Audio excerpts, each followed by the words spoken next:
China and Iran fixed the launch date for a railway that will reshape global trade. That headline honestly sent shockwaves across newsrooms and policy circles worldwide. But even more telling was the reaction online. One comment quickly went viral. When will the US realize its miscalculations? This isn't just about steel tracks and cargo containers.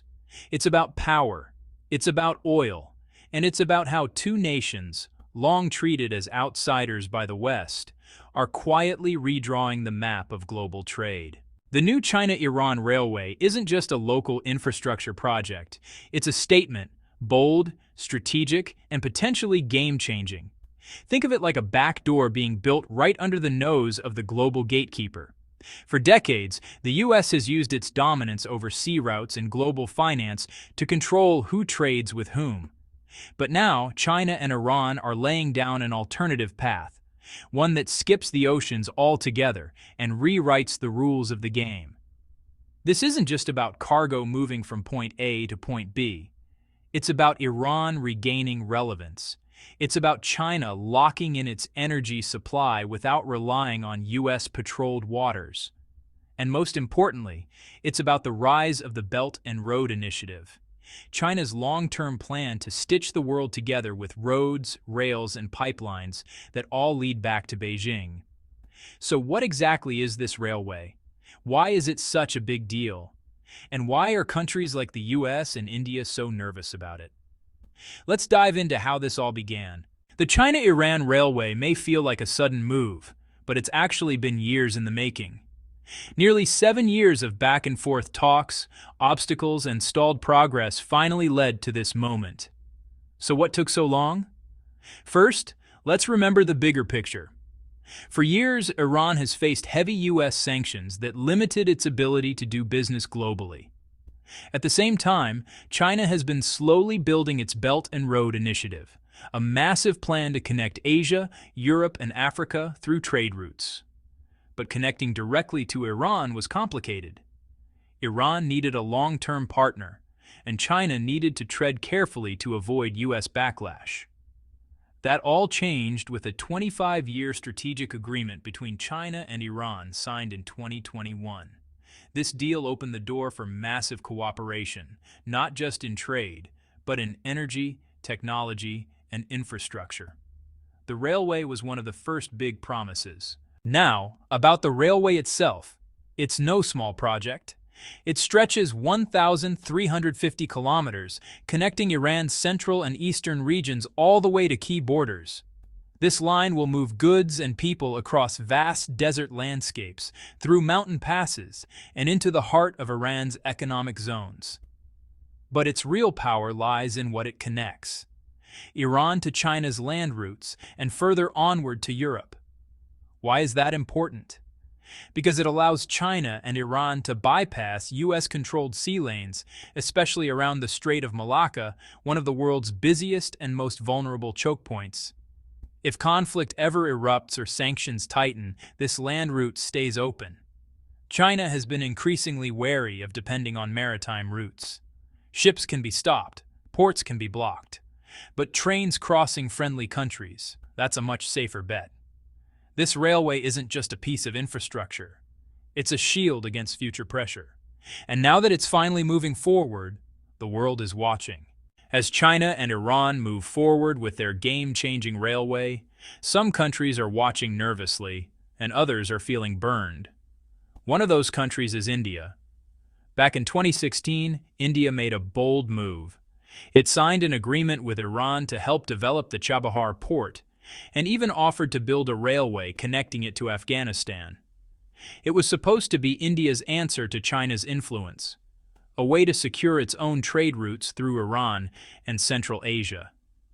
But here's where the story takes a turn. For years, progress stalled. India struggled to move money and equipment into Iran because of US sanctions. American pressure made it risky for Indian companies to get involved. So while the plans existed on paper, the tracks never got laid. Then, in a twist that shocked many, Iran announced in 2020 that it would move forward with the railway project without India. After all the talk, India was out. Iran denied India's involvement, and suddenly China stepped in with speed and funding. It was a geopolitical gut punch to New Delhi. But India isn't the only one sidelined. The United States, once a dominant force in Middle East trade and politics, now finds itself with no seat at the table. This new corridor, built by China and passing through Iran into Central Asia, is being developed without U.S. input or oversight. That's a big deal. It shows something bigger is happening.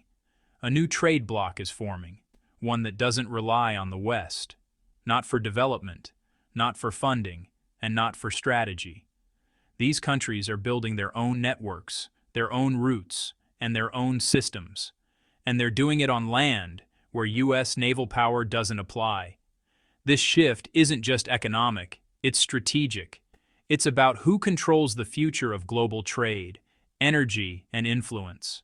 And right now, China is pulling ahead while the U.S. and its allies are left wondering how they lost this round. So how does all of this play out on the ground?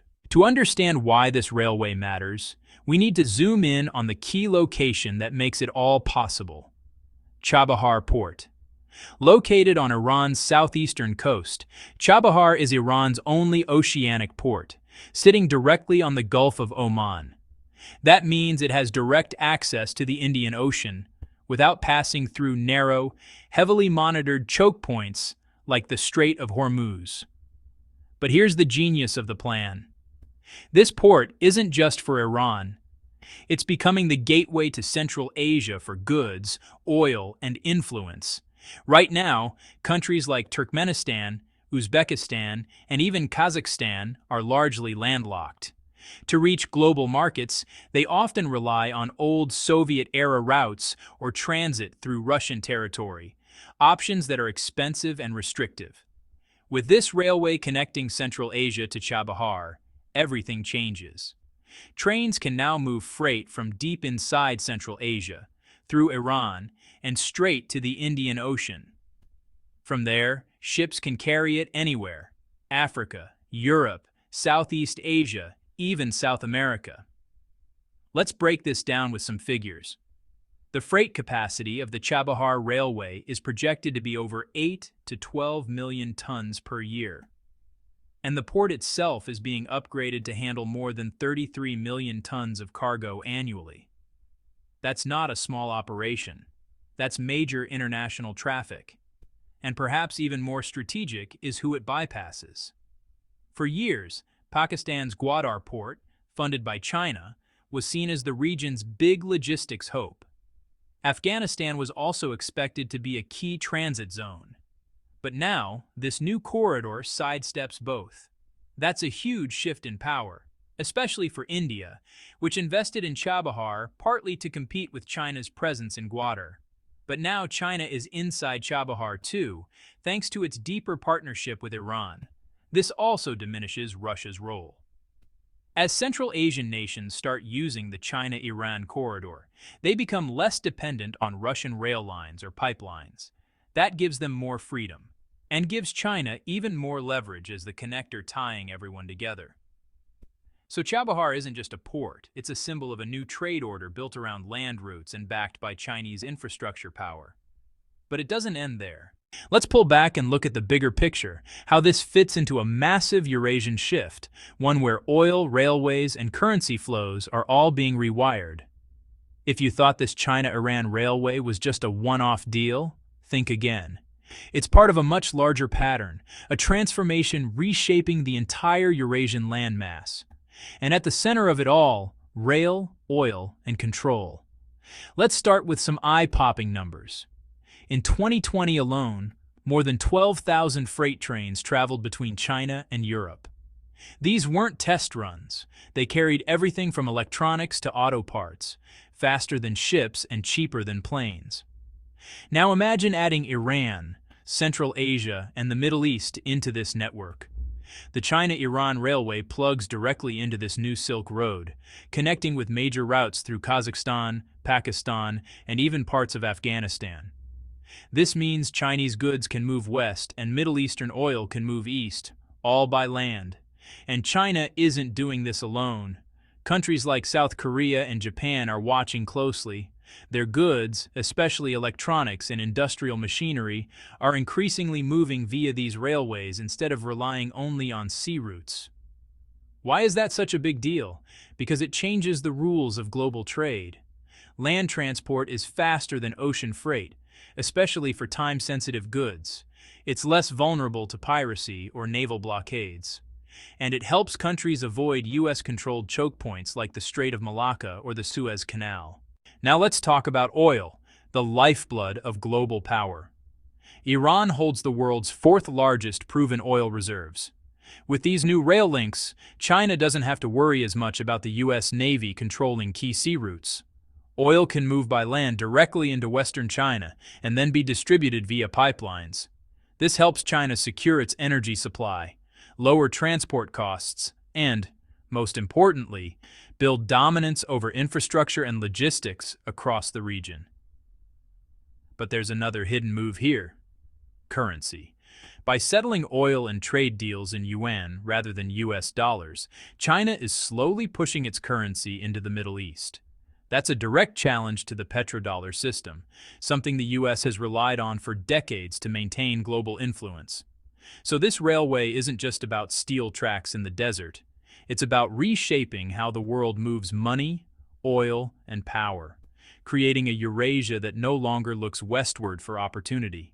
With all these pieces in motion, the final question becomes, what does this mean for the future? This China-Iran railway is more than concrete and steel. It's a symbol of power shifting away from traditional Western dominance toward a new center of gravity across Eurasia. China isn't just building railways. It's laying the groundwork for influence, economic, political, and even cultural. Every new track pulls more countries into its orbit, and Iran is no longer isolated.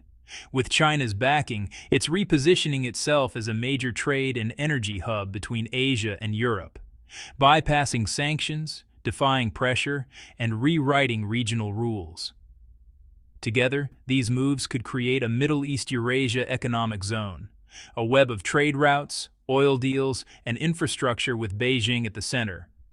Meanwhile, the United States, once dominant in Middle Eastern logistics, energy, and strategy, finds itself watching from the sidelines.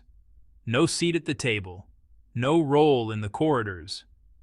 Was this a miscalculation? Did Washington underestimate land-based trade? Or is it already too late to stop what's unfolding? One thing is clear: China isn't just responding to global trends, it's creating them. And countries from Central Asia to Europe are starting to follow the tracks it's laying. So here's the question I'll leave you with. With China laying tracks across the continent, is this the beginning of a new world order? Drop your thoughts in the comments. And if you want more deep dive insights into global power shifts, geopolitical content like this one, make sure to like, subscribe, and turn on notifications. The world is changing fast, and we're just beginning to crawl.